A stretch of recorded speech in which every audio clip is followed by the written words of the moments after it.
तमाम देशवासियों, जय हिंद, जय भारत। भारतीय संविधान के प्रति सच्ची निष्ठा और श्रद्धा रखते हुए मैं राजेश राउत तमाम देशवासियों को अपील करता हूं। साथियों, भारत देश का लोकतंत्र, संविधान, संसद, न्यायपालिका और कानून व्यवस्था आरएसएस की कठपुतली भारतीय जनता पार्टी की सरकारों ने नष्ट करने की कोशिश शुरू की है।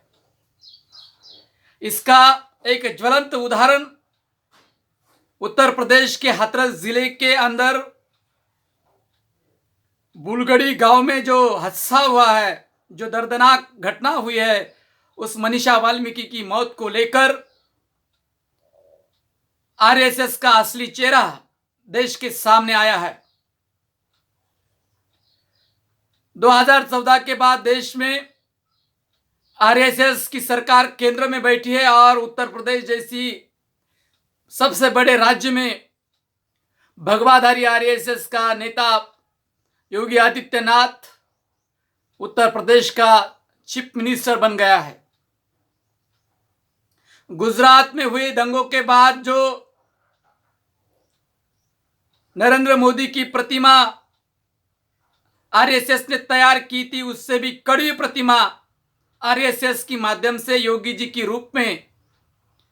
तैयार की जा रही है, ताकि हिंदुत्व के नाम पर इस देश के ओबीसी समाज को, पिछड़ों को फिर से गुमराह करने की साजिश है। उत्तर प्रदेश के बाद पूरे देश में ऐसी वारदातें हो सकती है जो कि तुम्हें, हमें, इस देशवासियों को ऐसी वारदातों में उलझने की कोशिश ये आरएसएस करने की हर कदम इस माध्यम से कर रही है, जो बदायूं में, उन्नाव में और हाथरस जिले की बुलगड़ी गांव में हुई है। एक तरफ दलित आदिवासी पिछड़ों पर हुए अत्याचार को लेकर हम हमेशा उलझते रहते हैं, हम हमेशा संघर्ष करते रहते हैं, और दूसरी तरफ सवर्णों के किसी महिला के ऊपर अत्याचार हुआ तो हैदराबाद जैसी घटना प्रियंका रेड्डी की होती है और उसके गुनहगारों को इनकाउंटर किया जाता है। दिल्ली में अगर सवर्ण की लड़की के ऊपर अत्याचार हुआ तो वहां के सरकार द्वारा और देश की सरकार द्वारा निर्भया जैसी घटना को लेकर एक नया सख्त कानून बनाया जाता है और ऐसे दरिंदों को कड़ी से कड़ी सजा देने में सरकार की विल पावर, सरकार की इच्छा शक्ति सफल हो जाती है। लेकिन आरएसएस और बीजेपी की ऐसी घटना के पीछे एक बहुत बड़ी साजिश है और उस साजिश का पर्दाफाश करना जरूरी है। अगर देश में भारतीय जनता पार्टी और आरएसएस की ये कठपुतली सरकारें स्टेट और सेंट्रल से हटानी है और यहाँ के विपक्ष के नेता के मन में अपने समाज के प्रति, अपने विचारों के प्रति सच्ची निष्ठा है, तो मैं सभी बिखरे हुए विपक्ष को, जो बीजेपी के खिलाफ अलग अलग गुट से, अलग अलग पक्ष के माध्यम से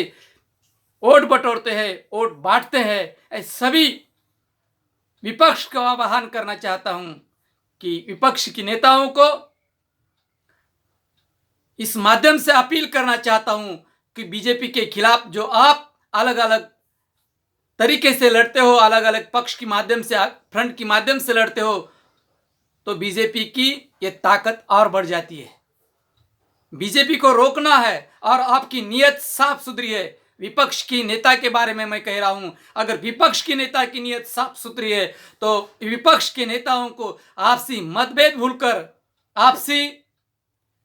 जो भी वैचारिक मतभेद है या संगठित मतभेद है, सबको भूलकर